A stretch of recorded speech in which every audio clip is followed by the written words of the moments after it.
Halo Bolo, assalamualaikum. Nah, iki Bolo tak tunjukin spot mancingnya arek-arek. Iya, spot mancingnya Caca. Teman-teman nih.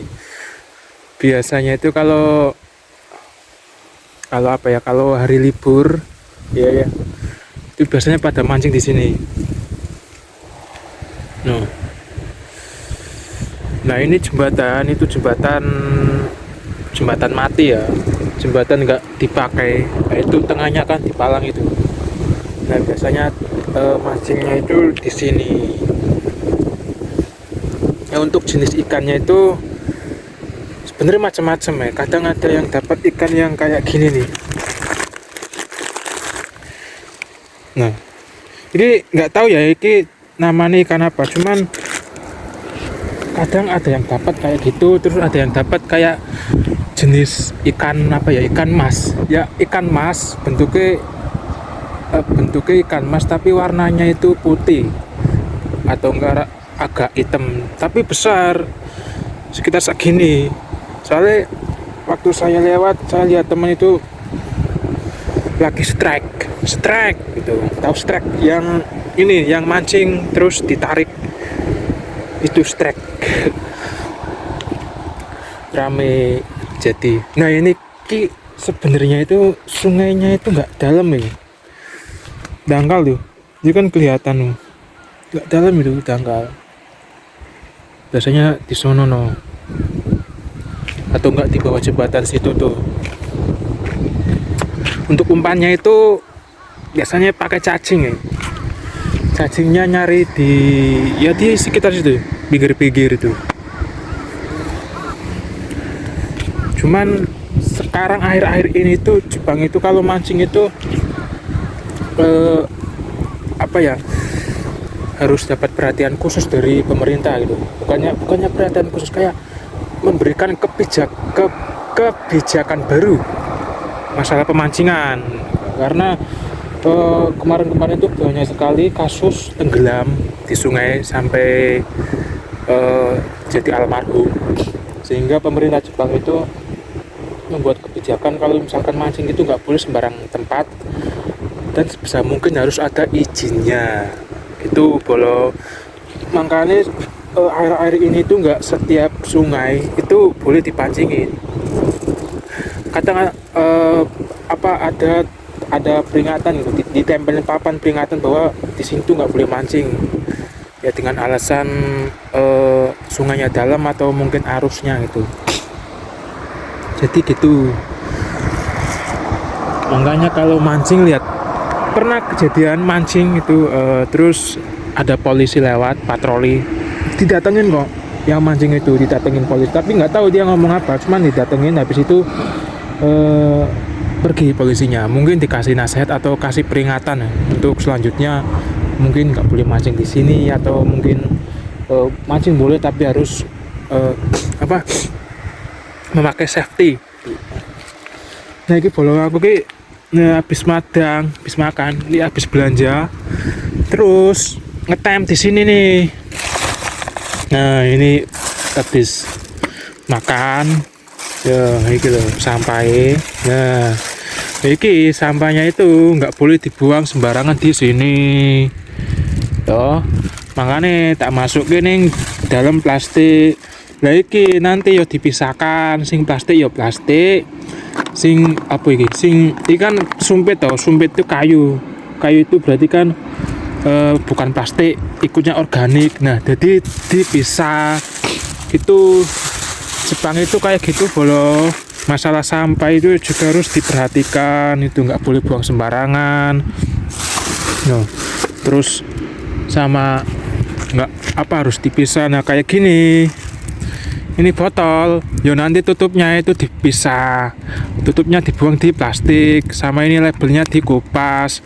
Terus botolnya kalau ini udah habis dibuang, bukan dibuang, nggak dicuci air bersih, baru dibuang di tempat pembuangan. Nah gitu, namanya negara maju gitu.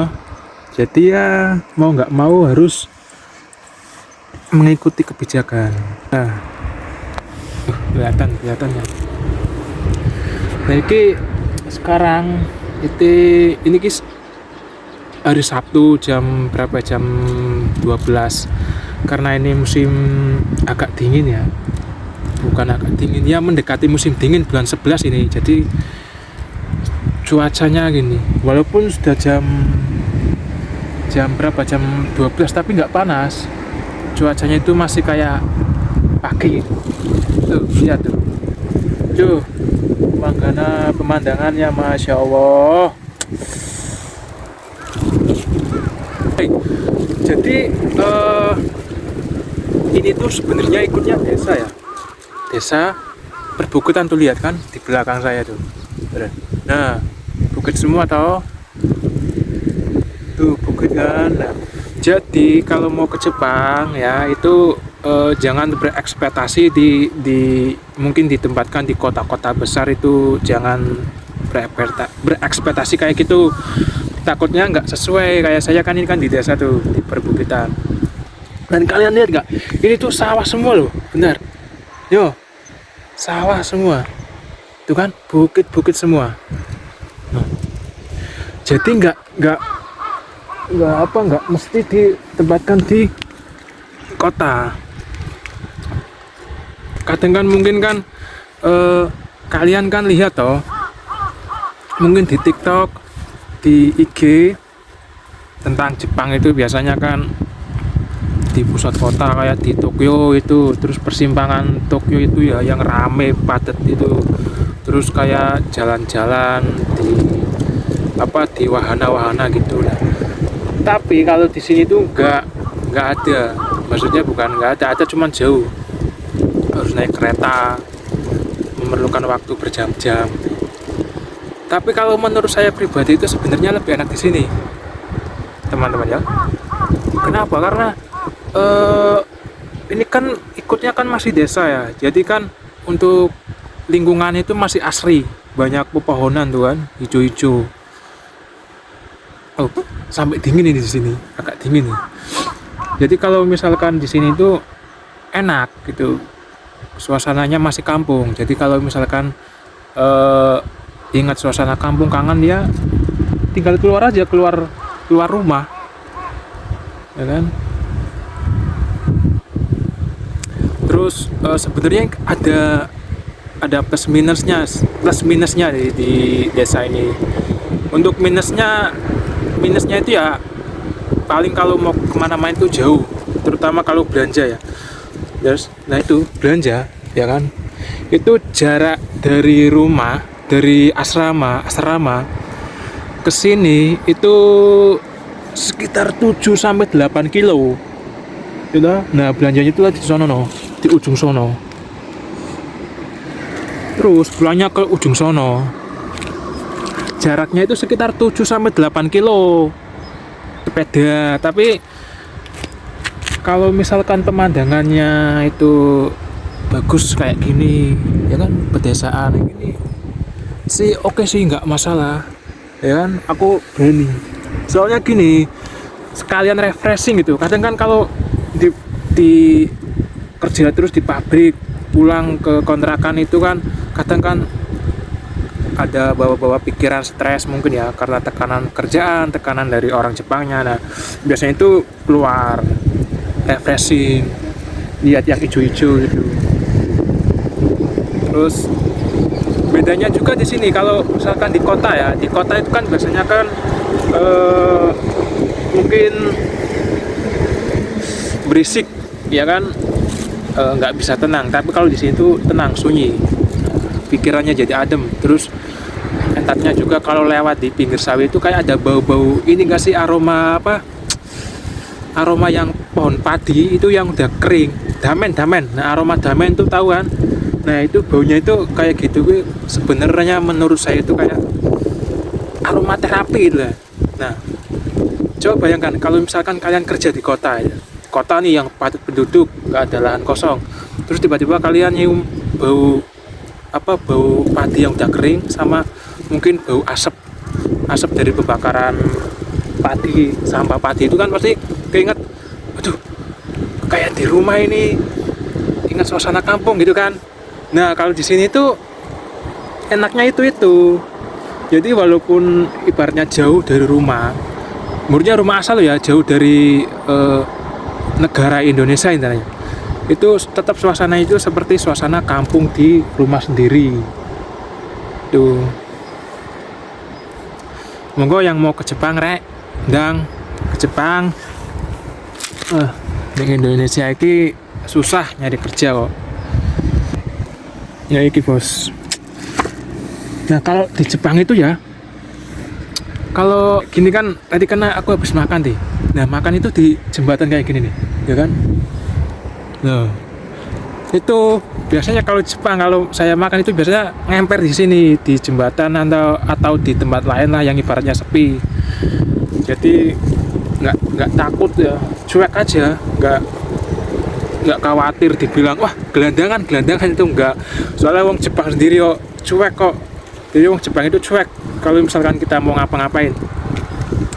Ya, kalau di Indonesia pasti malu lah saya kalau misalkan makan di emperan di jembatan itu pasti dibilang orang gila, orang gelandangan tuh. Nah makanya di Jepang itu di sini tuh makanya di emperan ini. Asal ya gitu tadi maksudnya asal gini untuk sampahnya itu jangan ninggalin sampah lah. Tetap dibawa pulang nanti dipisah-pisah sampahnya. Nih. Oke bolo sudah dulu ya. Sejuk sumpah ini sejuk banget. Karena ini sebenarnya itu ikutnya dataran tinggi ya. Tuh bukitnya itu keren loh menurut saya. Kalau saya pribadi sih lebih mending di sini, enak. Tapi kan beda pendapat orang kan maksudnya pendapat orang kan beda-beda. Jadi ibaratnya nggak semua orang itu suka keadaan yang seperti ini. Mungkin bagi introvert ya, mungkin bagi introvert itu surga ini kalau kayak gini. Tapi kalau bagi orang yang royal, maksudnya yang nggak betah sendirian, nah mungkin di sini ya kayak tersiksa gitu. Tapi sumpah enak kok pemandangannya. Kan enak. Sejuk. Nah ini nih, tak lihatin jalannya ya. Nah itu kan, nah tadi belanjanya itu di sana no, belanjanya di sono lewat jalan ini.